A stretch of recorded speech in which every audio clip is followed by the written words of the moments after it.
Assalamualaikum warahmatullahi wabarakatuh. Bismillahirrahmanirrahim. Alhamdulillahirabbil alamin. Wa bihi nasta'inu ala umurid dunya waddin wassalatu wassalamu ala asrofil anbiya'i wal mursalin Sayyidina wa nabiyina wa maulana Muhammadin Allahumma salli wa barik alaihi wa ala alihi wa sahbihi ajma'in amma ba'du. Yang saya muliakan, saya hormati para bapak, para hadirin, para sepuh, bini sepuh, haji sepuh, dan seluruh kesepuhan, khususnya ketua DKM dan staf-stafnya, para hadirin semuanya, alhamdulillah. Tiada kata yang patut kita ucapkan melainkan puja, puji syukur kepada Allah Subhanahu wa taala atas karunia-Nya, atas nikmat-nikmatnya yang telah dilimpahkan kepada kita, terutama yang paling utama nikmat iman, amin, nikmat Islam, amin, panjang umur, amin, sehat walafiat, amin, seger waras, amin ya robbal alamin. Bagi yang seger dan bagi yang waras, sehingga kita dapat menghadiri spektakuler, yaitu pengajian minggu pagi. Para bapak, para hadirin, langsung saja tanpa basa-basi juga tanpa neko-neko kita lanjutkan taklim kita, yang mana menurut schedule kita sampai bab tentang sikoh bin doman. Jadi begini Pak ceritanya Pak, orang itu bisa mencapai nilai tinggi, kedudukan yang mulia di sisi Allah Subhanahu wa taala itu karena etika, karena tata krama, karena budi pekerti. Bahkan budi pekerti yang bagus, akhlakul karimah, akhlak yang bagus itu bisa ngalah-ngalahin orang yang qaim, yang tiap malam tahajud, dan bisa ngalah-ngalahin shaim, orang yang selalu berpuasa. Nah, mungkin masih teringat dengan segar di pikiran kita, bagi yang ingat dan bagi yang segar, minggu kemarin kita ngomongin tentang qilatul i'tirad, yaitu termasuk etika, termasuk tata krama budi pekerti seorang hamba kepada Allah Subhanahu wa taala, yaitu tidak banyak ngeritik apa yang dilakukan Gusti Allah Subhanahu wa taala.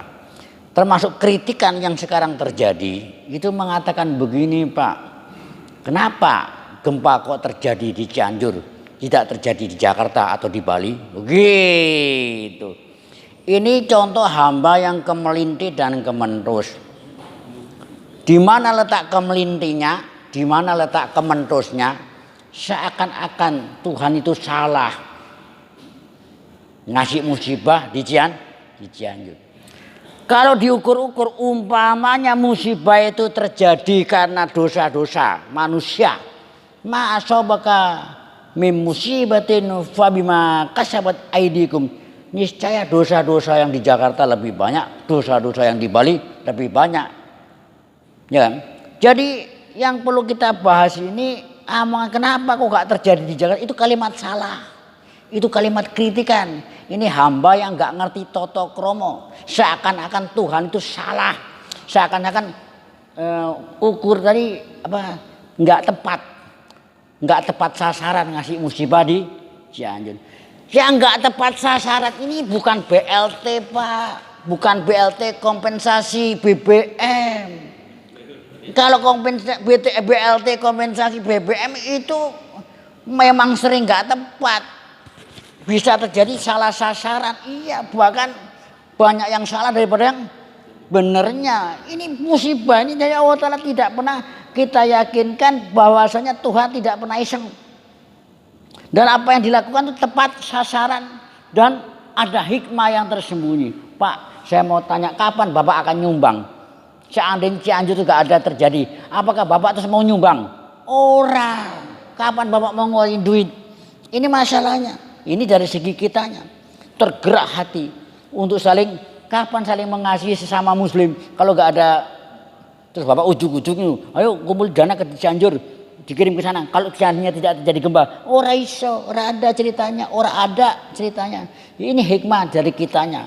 Dan kalau dari sisi sononya itu berbagai macam ayat di surat, terutama di surat Al-An'am, pakai kata-kata la'allahum yadarraun, juga la'allahum yatadarraun.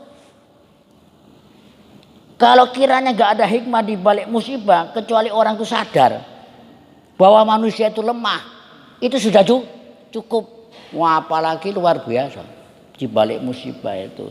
Jadi begini Pak ceritanya, karena ini pagi-pagi perut senep.